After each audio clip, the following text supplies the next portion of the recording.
Story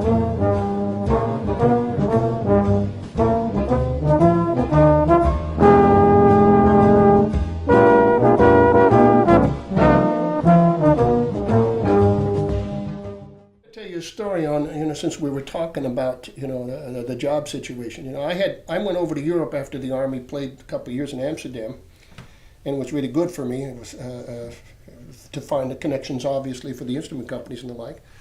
But when I came back, to the United States, I didn't quite have a job. When I auditioned, there was one open, I think North Carolina Symphony, and I got it. And it was like 28 weeks, and the salary was like, I think $100 or $105, and you went on tour for about 2 weeks, and you got $1.25 for breakfast, for lunch, and maybe $1.50 for supper. So I was going to take the job, so I was pretty excited. Hey, it's a performing job, the only one open. And Harvey called me and said, hey, there's a job up there in Michigan or so. He says, Ravelli wants to talk to you. And I said, okay. So I called Bill Ravelli, and it was nice. He said, yeah. He says, what kind of degree do you have? And I said, I have a bachelor's.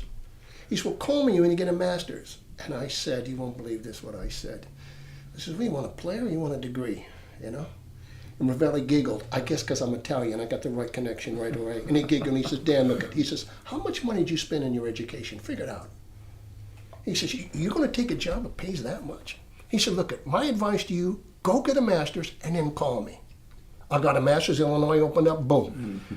I took his advice, and it was great. I didn't know him from Adam, and, frankly speaking, it was a great thing.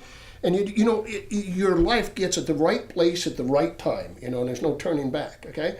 Now, we're going back at the formation of TUPA or so when we were elected president, and our goals were, we had to get people involved. And like I say, when I first about TUPA, I said, you got to be kidding me, But then when we got into it and saw that the possibilities, and particularly since I was in academia, how the heck are you going to get tenure?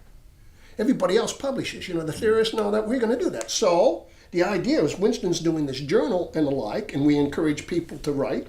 And of course today, man, look at that, was one of the really good goals. We have scholarly articles, people are taking it serious. And it's a good way to do that and build up your tenure file, Absolutely. Absolutely. Yeah. And that was one of the things we did. My job in Winston was we had to get people involved, We met a lot of resistance. A lot of resistance, like Leonard tuba players. Yeah. Most, like I said, tuba players were very independently minded. Yeah. And, they said, I don't need to join anything. They're not real joiners. And I understand that, But there were those of us that felt like that we needed this organization to get the repertoire, to get the quality of the instruments, to get gigs. And Harvey was one of the leaders in that whole thing. And Harvey's best friends were not necessarily tuba players, no. composers. He identifies an Alex Wilder, a Gunther Schuller, he went after these people like a laser beam to get literature out of these people and get serious music out of these people. Well, you know how he did that at first. He was, when he was in school at Juilliard or so. He went up to Persichetti and said, "I need a piece of music." And Persichetti said to him, he says, "Harvey, the great composers, all that music is available to you. They want you to play it, okay? So do that. Do those transcriptions." And he, light bulb went off in his head and said, "Hey, yeah, right. So I can do that. It's legitimate. Just play it well and play it in a style." Mm-hmm.